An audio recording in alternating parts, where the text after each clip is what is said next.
Hey friends, welcome back to part 2 of this little bitty series of 3, just 3 episodes that I've put together. We're walking through some questions that I asked people on a recent survey. We're going to talk about exhaustion.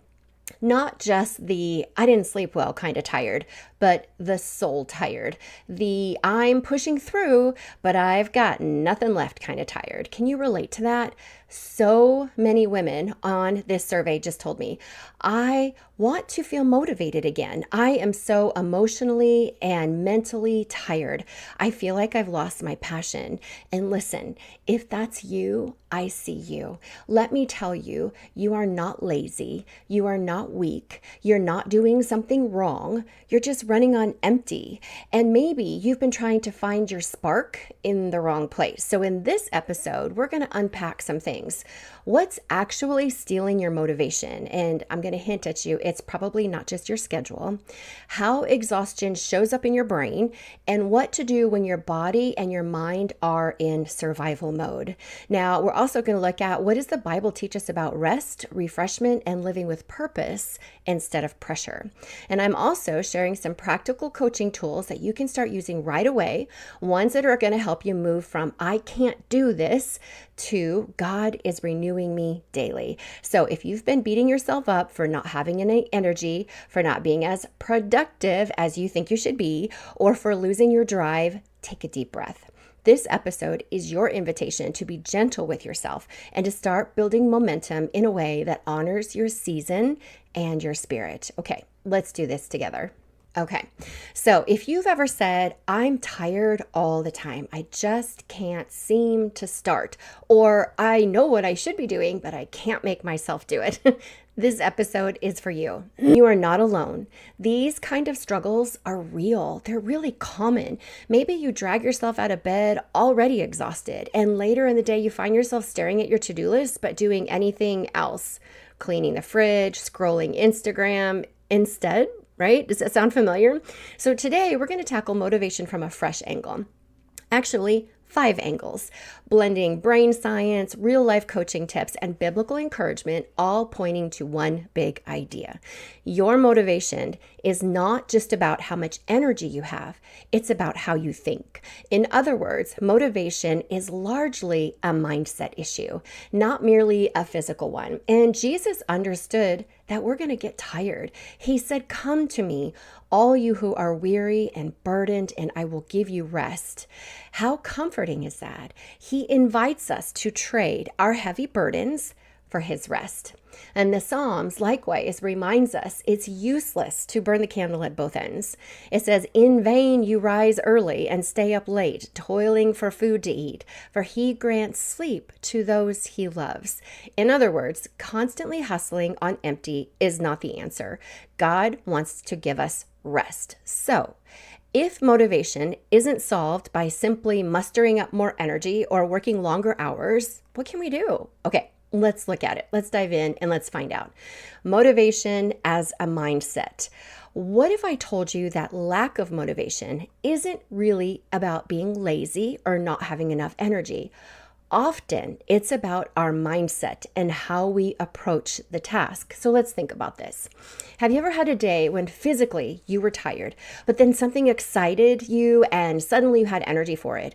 Or the opposite, a day you technically had energy, but you just couldn't get moving because your head wasn't in it. It shows how strongly our mind and attitude factor in. One key mindset shift is realizing that motivation often follows action, not the other way around. A lot of us are waiting for a magical wave of inspiration to strike before we act, but that's a trap.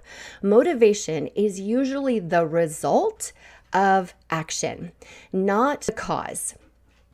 Once you take a small step, however tiny, your brain begins to engage. Your resistance drops a little and your momentum starts building. And this is sometimes called the activation energy principle. It takes the most effort to just get started, but far less effort to keep going. Stop waiting to feel ready. Start small, start messy, just start. And here's the secret. Those small wins that you're racking up, they are gold for motivation. Every time you finish a little task or reach a tiny goal, your brain gives you a hit of dopamine, and that is the feel-good chemical, which essentially says, yes, that's felt good, let's do more of that. In fact, neuroscience research shows that dopamine often spikes before you get a reward, encouraging you to act. Simply anticipating the satisfaction of finishing something can fuel you to get going. So create little milestones and celebrate them. So did you answer one email that in that dreaded pile? High five yourself. Did you take a 10-minute walk? That's awesome. Each small victory sparks joy and momentum, and that's training your brain to associate action with reward. Now, biblically, this principle resonates with the idea that whoever is faithful with the little will also be faithful with much.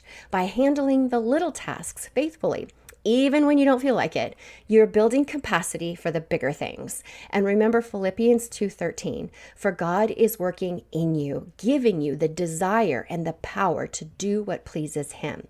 I love that verse because it reminds us we're not in this struggle alone. God literally helps spark the desire and provides the power to act. And sometimes that divine help, it comes in simple ways, like the grace to take that first small step. So here's a real life example. The 5-minute starter. So I once worked with a client who could never get herself to exercise, even though she knew it would boost her energy.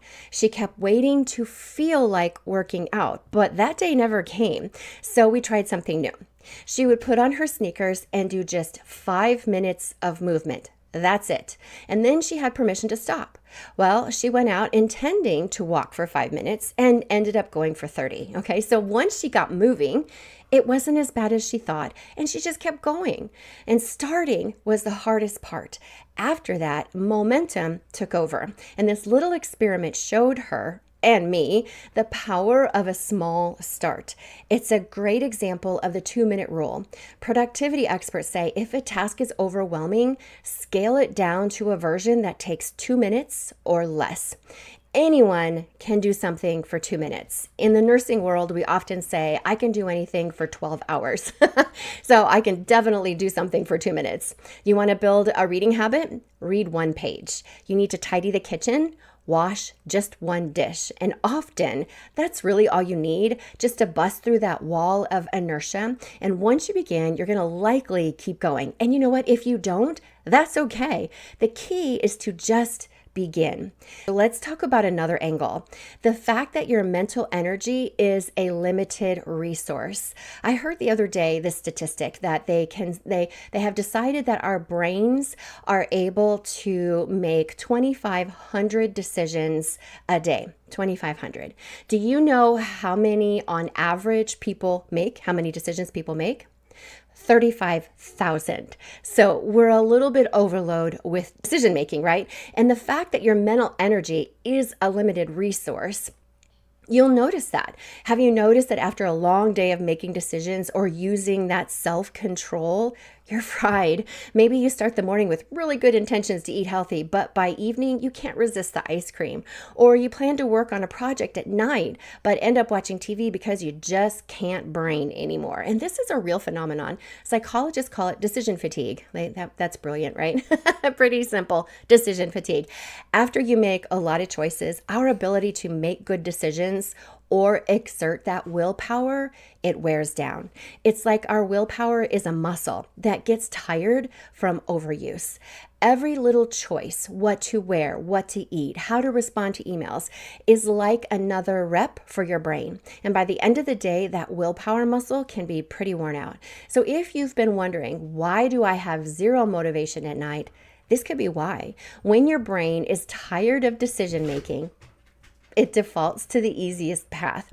And this is why after a heavy decision-making day, you come home drained and it's easier just to choose takeout and Netflix over a workout. So when mental energy fades, we naturally gravitate to whatever requires the least effort. Hello, procrastination and mindless scrolling. So, what's the solution? Okay, two things. Three things. First, you need to be aware of it. This is real. It's not just in your head, it's a real thing. Second, rest. And third, routine. Okay, so first you have to recognize that you, as a human, have God-given limits. It is okay to be tired.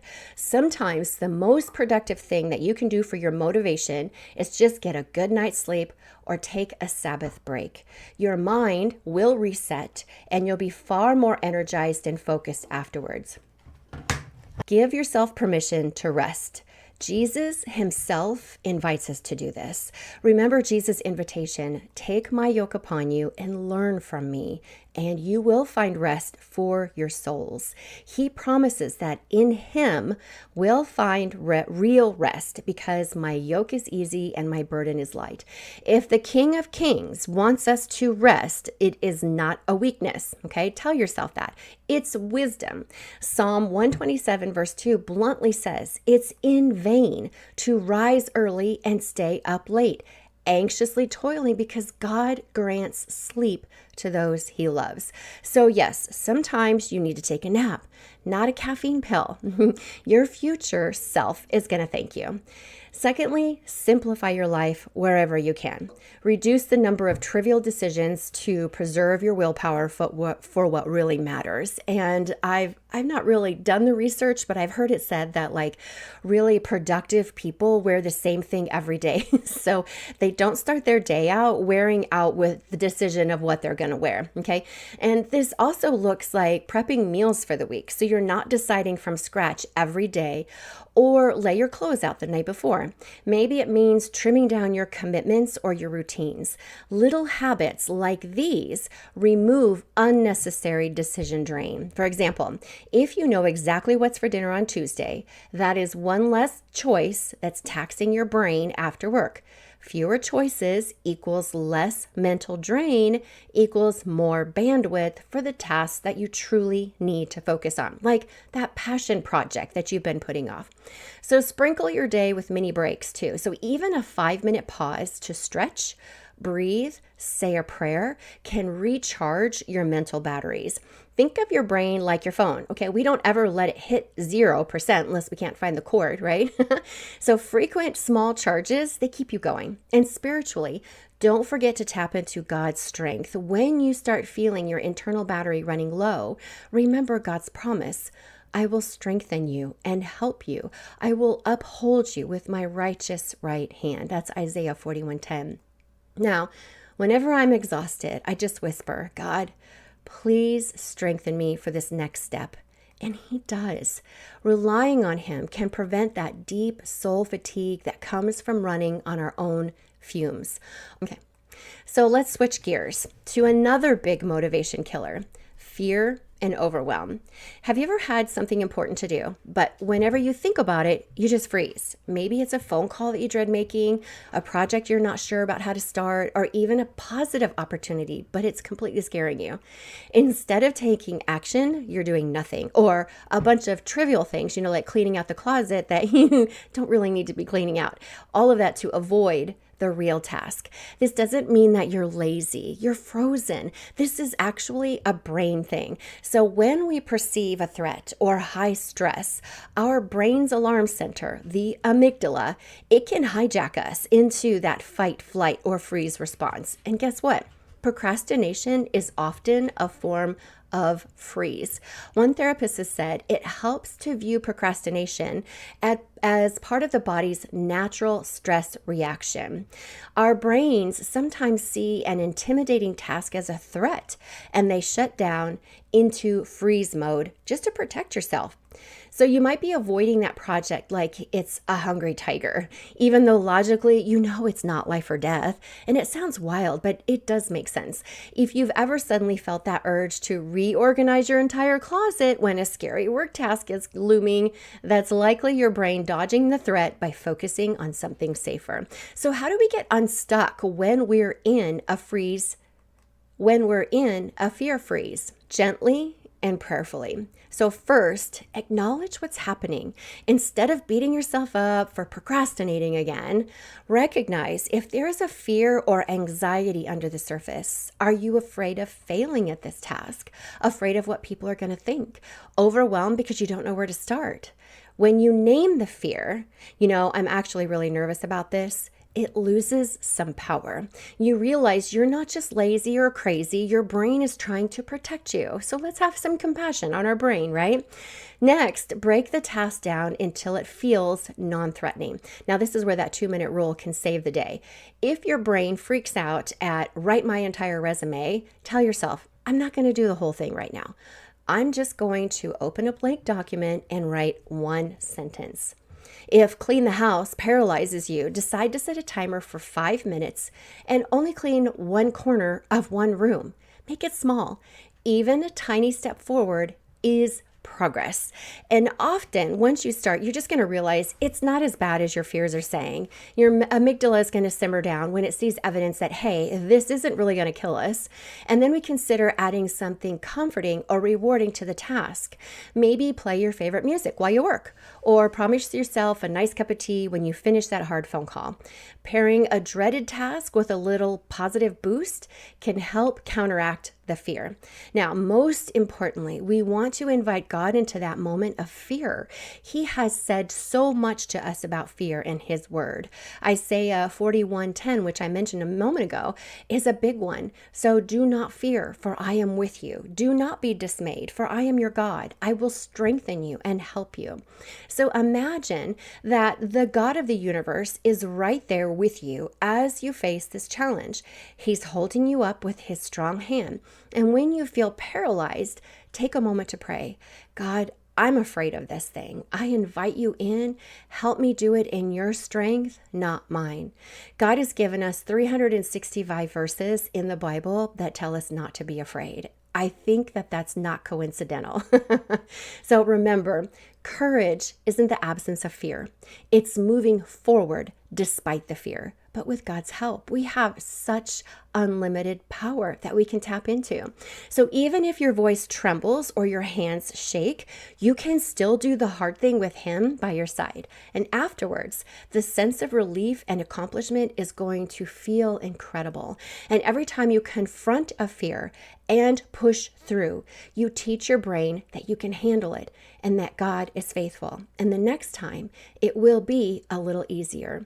And this reminds me, I took my grandson and my granddaughter, but on different occasions. I took them both to a theme park here in Southwest Missouri called Silver Dollar City. And when I took my granddaughter, she had never been on a ride before, 10 years old, no rides ever whatsoever. So we went to the younger kids area where the little balloons that go in a circle and then they go up and kind of tilt to the side and go up. And she was super excited. We had plenty of time to watch all the people ahead of us ride it. She was talking about how excited she was.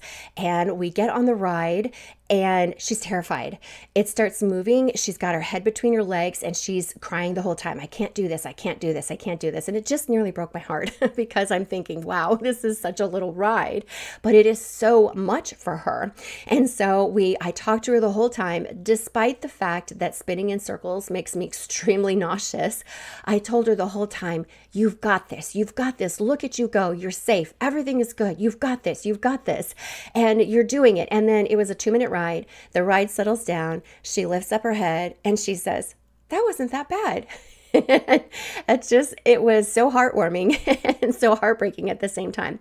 So we got off the ride, we went and had a pretzel, we watched other people ride the rides, and she said, I think I want to do that again. And I said, I think you should. And so we did it again. And the second time she said, I'm not going to put my head down. I'm going to sit up and I'm going to look around. I said, that's an awesome idea. I said, I'm going to close my eyes so I don't throw up. And the whole time she's talking to me, what she's seeing, how she's feeling. And I was so stinking proud of her for pushing through. She was overwhelmed and felt not empowered at all. And she did a hard thing. It's such a simple example, but if children can do it, we can do it, right? And then I've just got to tell a story on my grandson. Same thing, only his goals were a little bit loftier. We were going to ride all the big roller coasters in the park. I think there were 4. Now I can't remember, 4 or 5. And so we started with the one that was the simplest. And, an 8-year-old boy kind of has a little bit of macho attitude. They can do it. They've done this before. They're not afraid of anything. And when we got on the first ride, which was, it's a fast ride, but it's a lot of fun. It wasn't too scary. There's a place where you go straight up the hill, right? When you go straight up the hill, there's like that impending doom feeling. And he's holding on and he's saying, I don't want to do this. I don't want to do this. And he wants to get off. I'm like, well, it's a little late now. We're here in the middle. And we go around the corner, we go down the hill, which wasn't a big hill. And we go around and we pull into the stop place to be done with the ride. And he said, that was awesome. Can we do it again? I said, no, dude, we've got 3 or 4 more rides we need to go on. We need to go to the bigger rides. I said, this was the little one. We've gotten warmed up. So every ride that we hit was the same thing. We'd get in the line. We'd get to the seat, get in the seat. I don't want to do this. This is too scary. I don't want to do this. You can do this. You can do this. You've done hard things. It's a safe thing. Look at all the people who just got off of it, all of this, and every time. And so I told him, I said, just scream like a girl, which he never did. I did, but he did not. And we rode the heck out of those rides, all of them. And I'm telling you, it was a place of fear for me too. I do not like that sensation of dropping. And every single one of them had like hills to the sky that we were dropping down. But I had made a decision we were going to do it. I was going to show him that we could do hard things. And by the last ride, he really meant it. He did not want to get on that ride. So I was trying to convince him there's just two loops in it. He didn't want to go upside down. 2 loops. You can do 2 loops. Well, I was wrong. It had been about 20 years since I'd ridden the ride. There were like 4 or 5 loops. So it was a big deal. It was fun though. So we get off and he was legit scared, like tears, all of it, did not want to ride it. And I kept telling him, you can do this. You can do hard things. Look at you, all that you have done. You can do this. So we get done with the ride and pull in again. And you know what he said? That's awesome. So those are just 2 examples that I've had in my life to witness other people fight back things that are hard and overwhelming to them, and they did it. And I'm so proud. And when you have someone that walks alongside you, which we do, we have the King of the universe underneath our side, holding us up, saying, you can do this, you can do this.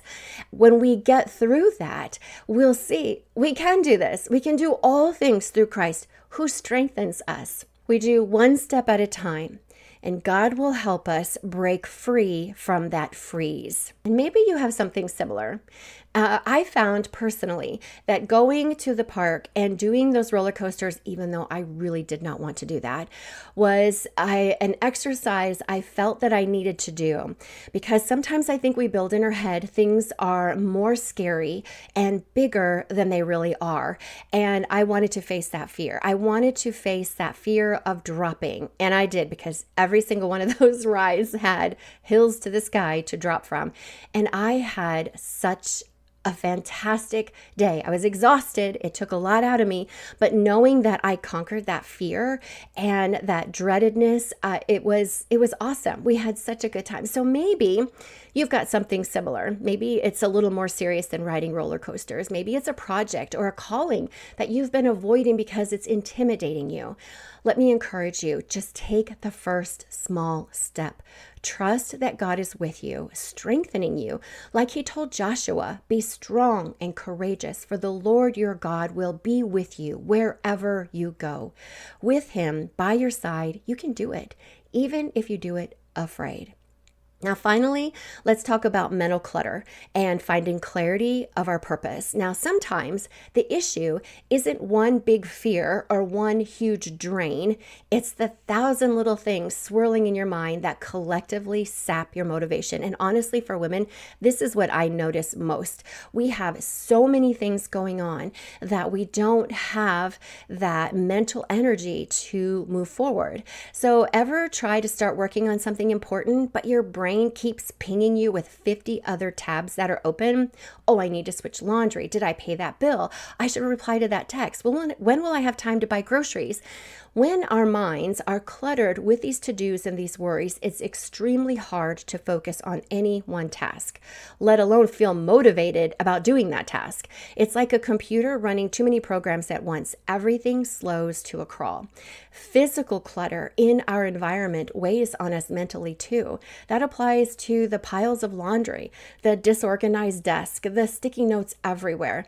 They are silently signaling unfinished business and creating background stress. Just because you're not consciously aware of what is in the room around you, your subconscious is. Your brain is categorizing and placing and evaluating every article of everything that is in your space.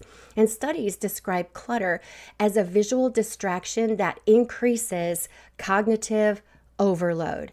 It can leave us feeling drained and overwhelmed, even if we haven't physically done much. And so no wonder it's hard to get motivated when your space and your mind are cluttered. Your brain has a certain bandwidth, and if you've got clutter in your mind and in your space, that bandwidth, it's already maxed out. So how can we declutter and regain our motivation? Step one, dump it out. So I often coach people to do a brain dump onto paper. Write down every single thing that's nagging you, every task, every worry, every don't forget item. Get it all out of your head.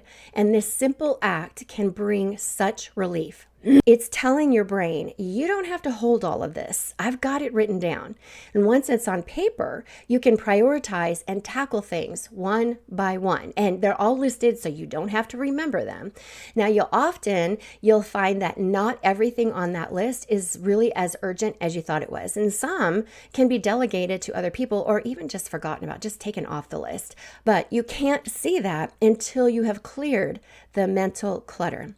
Now, if your environment is overwhelming, pick one little area to bring to order. Maybe it's just clearing the surface of your desk or organizing one drawer. It sounds trivial, but creating even a tiny spot of order among the chaos can give you a mental boost. It's a small win. It's that dopamine hit. It signals progress and control, which increases motivation to tackle the next spot. Don't try to do the whole house, just one corner. Now, the third step is to clarify your purpose and your priorities, and this one is huge. When you are crystal clear on why something matters, it's a lot easier to find the motivation to do it. You take a step back and you ask yourself some questions to reconnect with your purpose. What is most important to me in this season of life? And everyone is in different seasons, so it's your choice to make. Which tasks on my plate really align with that purpose? Maybe you'll realize you're spending a lot of effort on things that aren't actually priorities. Where do I sense God is calling me to focus right now? So perhaps you've taken on responsibilities He's never asked you to do, and that's weighing you down.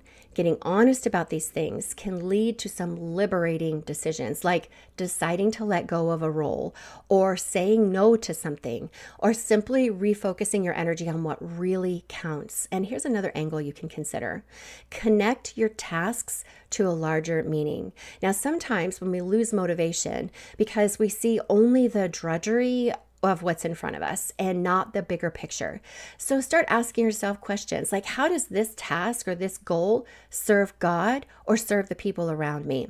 When we link our work to loving God or loving others, even the mundane tasks gain some significance. Folding laundry isn't just a boring chore. It's an act of care for your family. And that tedious work report, maybe it's an opportunity to work with excellence as a form of worship, or to help your team succeed.